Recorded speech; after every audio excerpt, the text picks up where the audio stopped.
ইউক্রেনের জ্বালানি অবকাঠামোয় হামলা বন্ধ করেছে রাশিয়া। গেল ২৪ ঘন্টায় কিয়েভের বিদ্যুৎ উৎপাদন কেন্দ্র ও জ্বালানি স্থাপনায় নতুন করে কোনো হামলা চালায়নি রাশিয়া। কাল আবুধাবিতে হতে যাওয়া শান্তি আলোচনার আগে এটিকে একটি গুরুত্বপূর্ণ পদক্ষেপ বলে মনে করছেন ইউক্রেনের প্রেসিডেন্ট জেলেনস্কি। ইউক্রেন, যুক্তরাষ্ট্র ও রাশিয়ার মধ্যে দ্বিতীয় দফায় ত্রিপক্ষীয় শান্তি আলোচনার জন্য প্রস্তুত পারস্য উপসাগরের তীরের শহর আবুধাবি। বুধবার ও বৃহস্পতিবার এখানেই শান্তি আলোচনায় বসবেন যুক্তরাষ্ট্র, রাশিয়া ও ইউক্রেনের উচ্চ পর্যায়ের প্রতিনিধিরা। বৈঠকের প্রতিকূল পরিবেশ রক্ষায় গেল ২৪ ঘন্টায় কিয়েভের বিদ্যুৎ উৎপাদন কেন্দ্র ও জ্বালানি স্থাপনায় কোনো হামলা চালায়নি রাশিয়া, যাকে গুরুত্বপূর্ণ বলছেন ইউক্রেনীয় প্রেসিডেন্ট।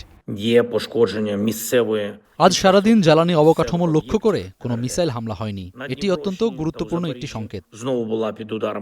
রাশিয়ার হামলা বন্ধ হওয়াকে কূটনৈতিক জয় বলে মনে করছেন জেলেনস্কি। তার মতে, ওয়াশিংটন যদি এমন সাময়িক যুদ্ধবিরতির পরিবেশ তৈরি করতে পারে, তাহলে কার্যকর শান্তি প্রতিষ্ঠাও সম্ভব। এটি প্রমাণ করে যে যুক্তরাষ্ট্র যখন পরিস্থিতি পরিবর্তনের জন্য আন্তরিকভাবে সচেষ্ট হয়, তখন পরিস্থিতি সত্যি বদলে যেতে পারে। তবে কিয়েভের জ্বালানি স্থাপনায় হামলা বন্ধ হলেও অন্য এলাকাগুলোর চিত্র তেমনটা নয়।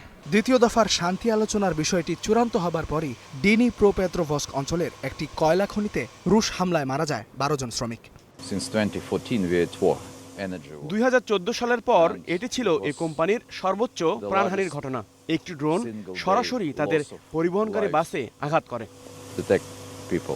এর আগে ইউক্রেন ও রাশিয়া দুই পক্ষই জ্বালানি অবকাঠামোয় হামলা বন্ধের বিষয়ে সম্মতির কথা জানিয়েছিল। বিশ্লেষকদের মতে, আবুধাবির বৈঠকেই নির্ধারিত হবে আংশিক যুদ্ধবিরতির পথ ধরে রাশিয়া ইউক্রেনে চলা ৪ বছরের এই সংঘাত কি অবসান হবে নাকি নতুন মাত্রা পাবে। ইস্তেহাদুল মাহমুদ, স্টার নিউজ।